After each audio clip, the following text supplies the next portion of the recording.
Programa Cavalos, com Valéria Maciel. Com 9 freios conquistados, a Vendramin sempre teve esse conceito muito presente do cavalo como um atleta, né? Nós sempre gostamos do cavalo que tenha musculatura, angulações bem definidas. É um cavalo atlético, mas porém com volume, né?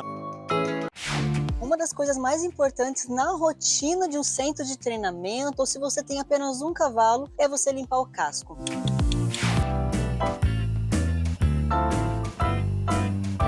Começou a trabalhar aos 14 anos, desde então nunca mais parou.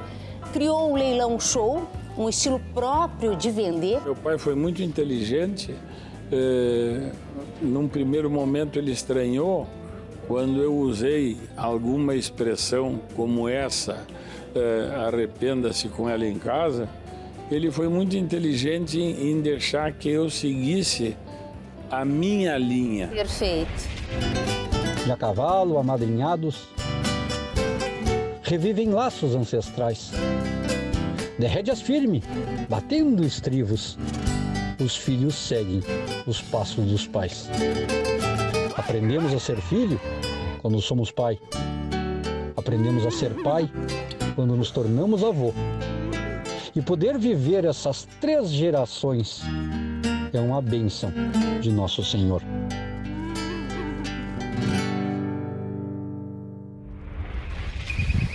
O dia amanhece encoberto na estância Vendramin. Com o passar das horas, a cerração se dissipa. E a natureza e os cavalos se revelam com toda a beleza que têm.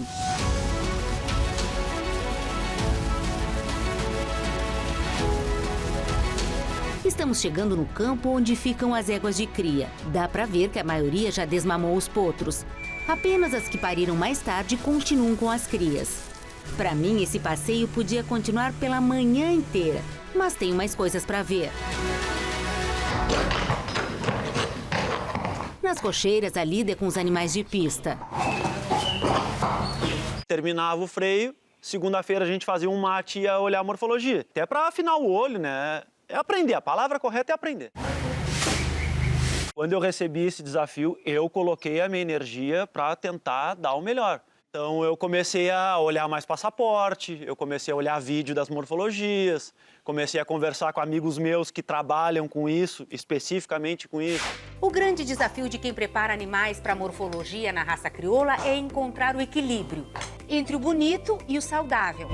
E isso está intimamente ligado com a comida e a carga de treinamento. Parece ser simples, mas não é. É um cavalo atlético, mas porém com volume. Com 9 freios conquistados, a Vendramin sempre teve esse conceito muito presente do cavalo como um atleta, né? Nós sempre gostamos do cavalo que tenha musculatura, angulações bem definidas. Esse é o jeito assim que nós gostamos de preparar os animais para a morfologia. A Justa Causa é uma filha do Macanudo, talvez das mais lindas que a gente produziu, numa mãe aniversário.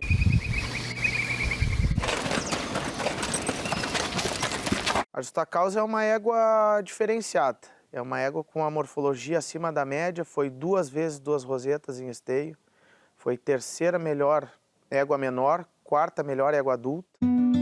Foi passaporteada em Ponta Grossa, é uma égua que está no plantel da cabanha para nos representar em esteio na morfologia. Bom, pessoal, eu costumo trabalhar os animais ligados para evitar lesão, né? Que são os cavalos que trabalham têm um porte físico bem avantajado, né? Estão bem preparados fisicamente, musculatura.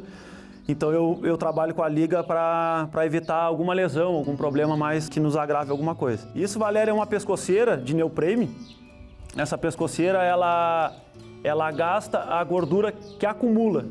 É a gordura localizada, aquela que a gente chama, né? A mais comum de se falar. Segunda-feira, os animais trabalham, eu faço um trabalho leve. Bom, pessoal, esse é um trabalho que eu gosto de fazer, que é o trabalho no redondel.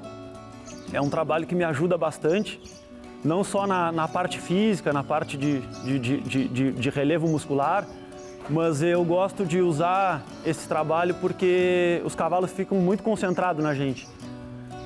E isso me ajuda bastante na disciplina, no comportamento, principalmente na questão do temperamento. Como vocês podem ver, essa égua é uma égua que está bem relaxada, está bem mansa, bem submissa. É uma das coisas que eu priorizo no preparo desses animais.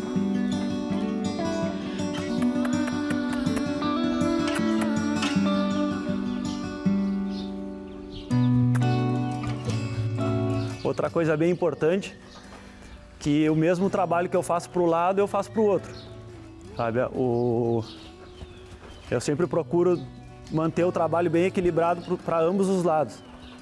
E eu tenho um tempo limite que eu trabalho. Não trabalho e não faço um trabalho excessivo, não trabalho muito tempo, mas também não trabalho pouco tempo. Eu tento manter, como cada cavalo tem uma carga de trabalho, não é todos que fazem a mesma coisa, não é todos que trabalham o mesmo tempo. Uma coisa que eu não gosto de fazer é fazer os animais trabalharem muito rápido, ou oscilando, um pouco rápido, um pouco devagar. Eu gosto de manter uma constância, principalmente no trote.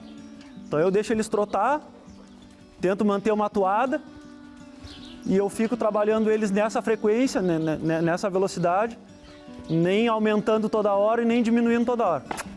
Procuro me posicionar mais no meio do cavalo. Se eu quero que ele vire, eu vou do meio para frente. Aí eu fecho a porta, eu vou para a palheta, automaticamente o cavalo ele sai da pressão. Então, conforme eu fechar a porta, eu vou para frente dela, a tendência é ela virar. E quando eu quero tocar, eu vou para trás. Ó, um pouquinho para trás eu toco. Quando eu quero virar, eu vou para frente.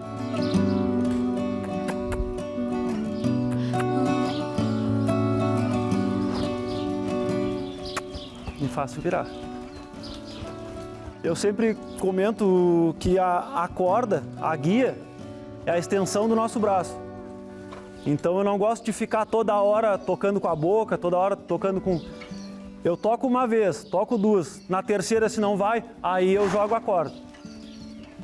Um exemplo, vamos lá. Ó, não foi?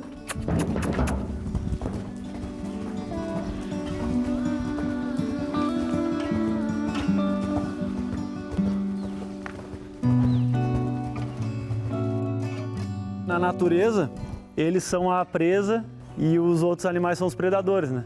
E o predador, quando vai pegar a presa, ele vai com a mão aberta, né? Com as garras para frente. Então, eu sempre tento chegar nos animais mostrando a parte de cima da minha mão.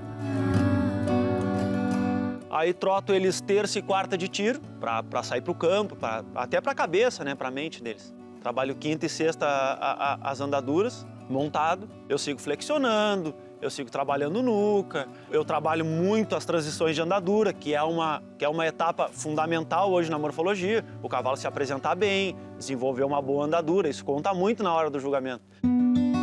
E sábado eu dou um treino também, dou uma guia e trabalho a cabresteada, ensino a parar, sabe? Aí vou pegando nos detalhes. Quando faz sol, o tempo tá quente, a natação também é uma opção. Ajuda bastante a definir musculatura, trabalhar a frequência cardíaca dos animais.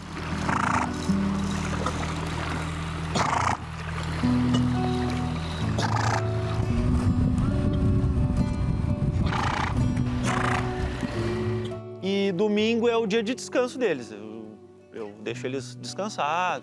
Aquela coisa que a gente já sabe, deixar eles à vontade, no ambiente natural deles. Hoje a gente estava acompanhando a Justa Causa, né? Ela é uma égua grande, ela tem uma estrutura importante, mas a gente vê que ela está bem trabalhada, Aldo. Ela está bem... Está no ponto. Conformações dela... Até comentei com o Cadulo ali um pouco antes, digo, eu nunca vi essa égua tão bonita quanto hoje. Então isso para nós é um motivo de orgulho, né? Orgulho e saber que a gente está no caminho certo, né? Eu até costumo falar com o Roger, é o rapaz que trabalha junto comigo, que é o cara que cuida da alimentação, pelo, é um cara fora de série. E eu acredito muito em equipe em primeiro lugar, né? Tem que ter pessoas capacitadas para nos ajudarem. Para você fazer um leilão presencial, é importante você ter uma oferta legal. E nada mais, nada menos, vamos abrir esse leilão provavelmente com a Justa Causa, que é uma égua de exceção. Os animais, mesmo saindo daqui, eles continuam sendo marca Vendramin. O nosso coração pulsa neles. adoro montar e, na verdade, só tenho oportunidade nas gravações. Não ia desperdiçar esse momento e com uma égua dessas, né? É difícil de você vender um animal desse. É muito mais difícil. Produzir é difícil, vender mais ainda. Para comprar também é muito complicado você encontrar um animal desse para comprar. Eu gostaria de encontrar animais assim para comprar também.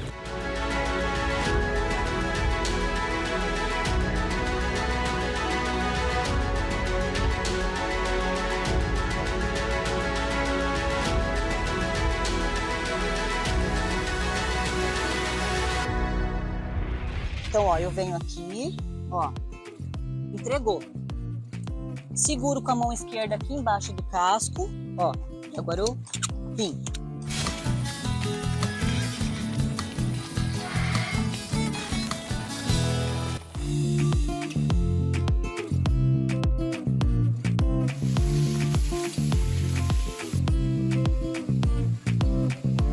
Uma das coisas mais importantes na rotina de um centro de treinamento, ou se você tem apenas um cavalo, é você limpar o casco.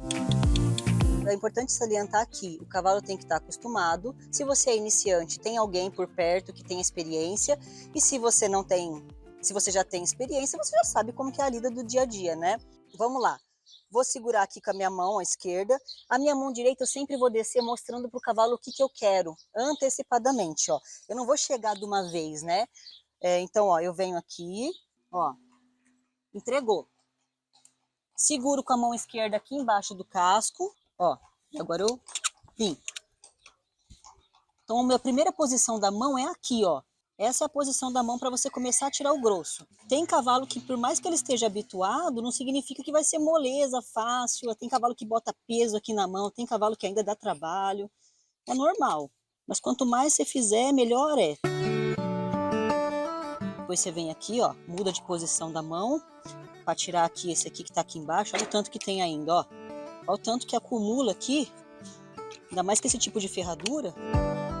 Você fica de olho para ver se esse cavalo não tem nada ali na ranilha, se não tem um prego, uma pedrinha que possa incomodar. E além disso, você vai deixando esse casco limpo. Ranilha, suco da ranilha, tudo limpinho, é um casco que tá saudável, ó. Tá durinho, tá muito bom, tá? Agora, eu vou ensinar um macetezinho, um segredo para vocês ensinarem os cavalos a dar a pata. Tá vendo essa parte aqui do limpador de casco? Você vem aqui, ó, vem com as duas mãos, tá bom? Vem descendo aqui, passe com a cosquinha. Opa, entregou. Meu cavalo não deixa limpar casco, ele dá trabalho, mas aí já é um treinamento para um cara experiente fazer dia a dia. Com o tempo e o hábito, o cavalo vai acostumando. Aqui a gente vai tomar mais cuidado. Mão, eu vou pegar essa minha mão aqui, ó, vou colocar nesse osso aqui, tá? Vou descendo, ó, por trás, ó. Peguei, seguro, esse é o jeito que eu faço, tá? Eu não coloco no meio das minhas pernas, eu venho limpando, tirando. Vou pegar aqui de novo. Tem gente que faz assim, ó, coloca no meio das pernas, limpa. Eu não acho necessário, é um jeito meu de fazer, não significa que é o único jeito certo de se fazer. Vou tocar ele. Ele tem que ficar numa posição confortável para ele e segura para você, tá? Então, aqui, ó, você tem que ter espaço para você poder manejar o cavalo. Uma vez, eu vou compartilhar com vocês. Vi uma moça lá, dona de um cavalo, pegar a pata de trás para limpar desse jeito. Sempre pensa na sua proteção. A gente está lidando com um animal que tem um instinto, às vezes tem um temperamento, a gente não pode confiar 100%. Sempre faço de um lado, depois do outro. De novo, a mão direita aqui então, ó, a mão esquerda eu desço, pego pela frente e começo a limpar. Tá um pouco úmido, então é bom você tirar essa sujeira para o casco respirar. É um pouquinho de força, mas também é jeito, ó. Se a gente manter sempre aquilo ali sujo, com umidade, esse casco ele pode apodrecer, ficar mole, quebradiço muitas vezes. Então, a limpeza ela é fundamental para a higiene e para o bem-estar do cavalo. Isso é suficiente, ó. E solto a mão, não jogo, tá? Além disso, a limpeza do casco, escovar o pelo, tudo isso gera uma conexão, uma interação entre você e seu cavalo para vocês estreitarem aí as relações, né, Defense? Fala até a próxima, Defense. Tchau, gente. Obrigada. Até a próxima, Valéria.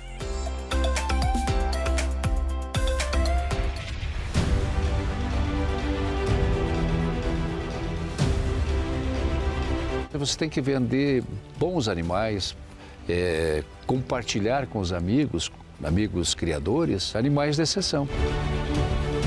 E daí, Aldo, a gente pode trazer como exemplos, né, a Herancinha, né, da Vendramin, que está correndo, finalista do Freio de Ouro esse ano, né, com a família Fagundes.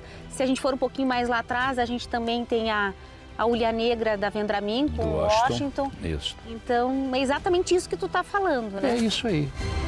São 13 potrancas e o pulpeiro. Das últimas oportunidades para quem quer um filho do macanudo inédito.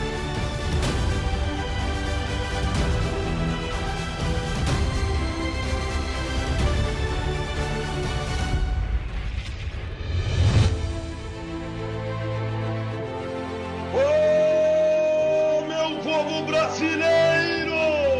Sabe quem aqui está voltando? O rodeio mais comentado, o rodeio mais badalado, o rodeio que parou o mundo! A cancha mais afamada do meu Brasil! A cancha que bateu um recorde! A cancha que se encontrou os melhores laçadores! Eu falo da cancha coberta da Cabanha, Estância da Liberdade, no estado do Rio Grande do Sul, da cidade de Rolante. Vem aí a segunda edição do Rodeio Milionário 2022. E quem é que vai ser o novo milionário? Alô, seu Evandro Rosa! Prepara o botão, porque vem aí de 15 a 20 de novembro. Guardem essa data. Vem aí o Milionário 2022. 50 anos de carreira. Que prazer poder conversar hoje contigo aqui, te receber. 5 décadas, que parece que começou ontem, Marcelo. Eu repetiria, como eu te disse em off agora há pouco, né? Que eu trocava os meus 50 anos de experiência por 50 anos de idade. Programa Cavalos.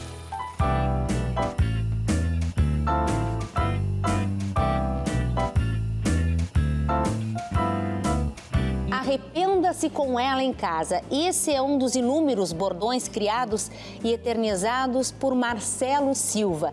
Esse profissional que, como a gente costuma dizer, é fora da curva. Começou a trabalhar aos 14 anos, desde então nunca mais parou. Criou o Leilão Show, um estilo próprio de vender, e completa 50 anos de carreira. Que prazer poder conversar hoje contigo, aqui te receber.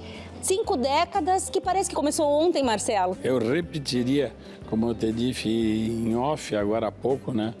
Que eu trocava os meus 50 anos de experiência por 50 anos de idade.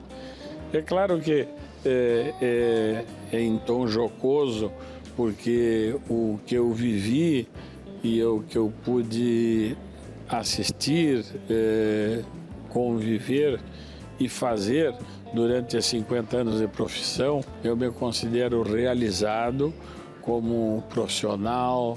Sem falsa modéstia, é uma história que não é só minha, né? Ela começou por tabela com meu avô no Uruguai, depois veio com o pai e, por incrível que pareça, passou assim. Mudando o patamar dos negócios na raça crioula, queridos amigos.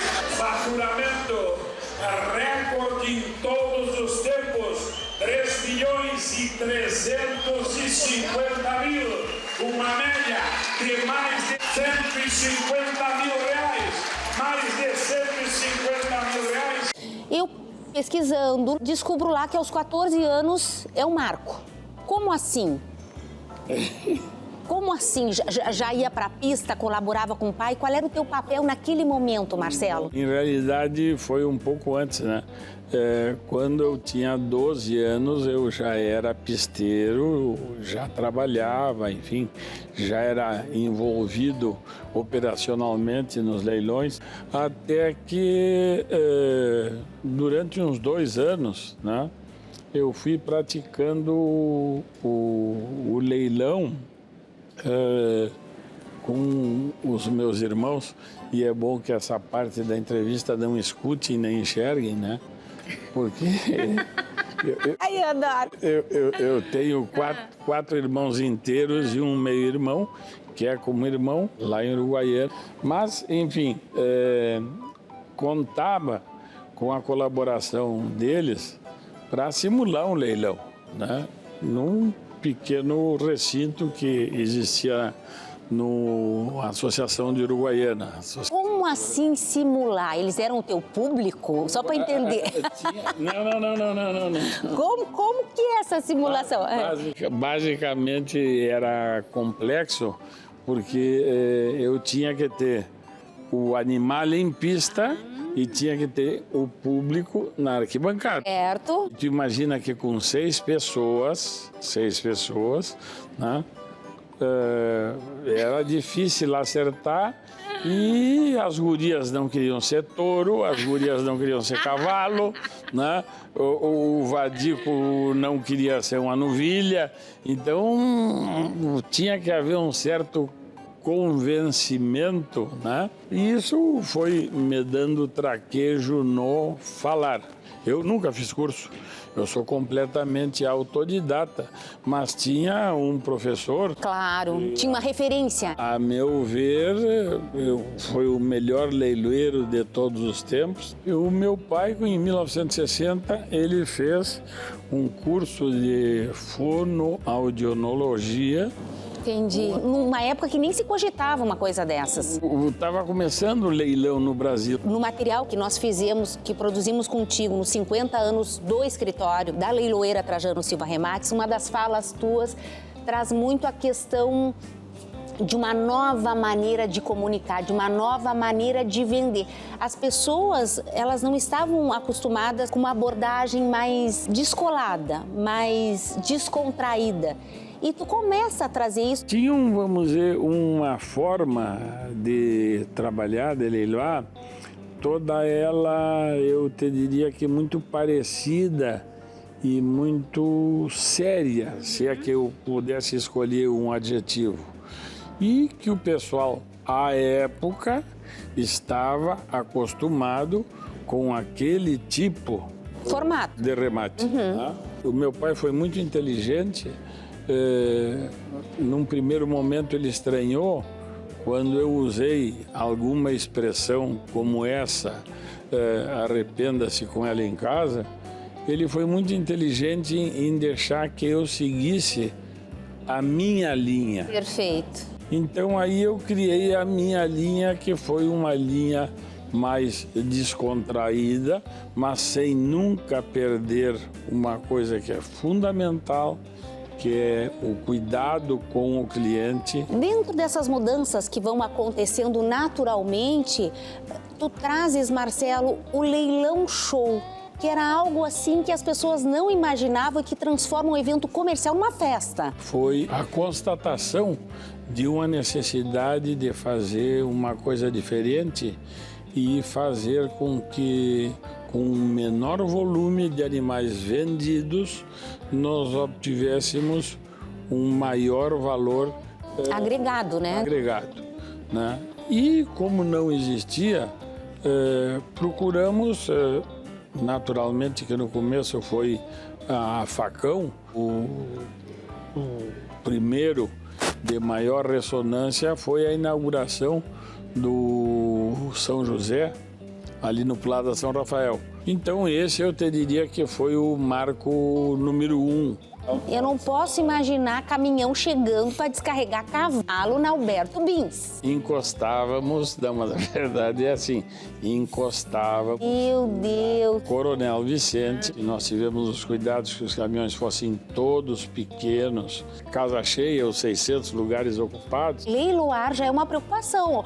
Vai chegar o público que eu quero, os animais, está tudo certo. A logística por si só, ela já demanda uma preocupação. Agora, no centro da cidade, dentro de um recinto completamente improvável naquele... Como assim?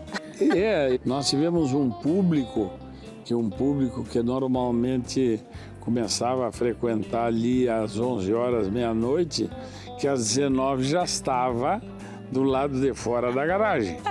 Esperando. Sim, esperando para ver o que acontecia. Num primeiro momento, eu não tinha nenhum orientador, né? E nem o pessoal do hotel não tinha, porque não sabia. Né? A única coisa é assim, aquele pessoal que está lá na garagem, segurando os cavalos e tal, vocês vão com as bandejas de salgadinhos e vão servindo. Só que aí começou a misturar. Começou a chegar o povo que estava na rua. Era boca livre, foram se inserindo e no primeiro leilão, eu sei te dizer que depois de 1 hora de leilão, estava o pessoal da cozinha lá do Plaza São Rafael como louco porque estava faltando comida. Então, pagas pela experiência. A entrevista na íntegra está no nosso canal no YouTube.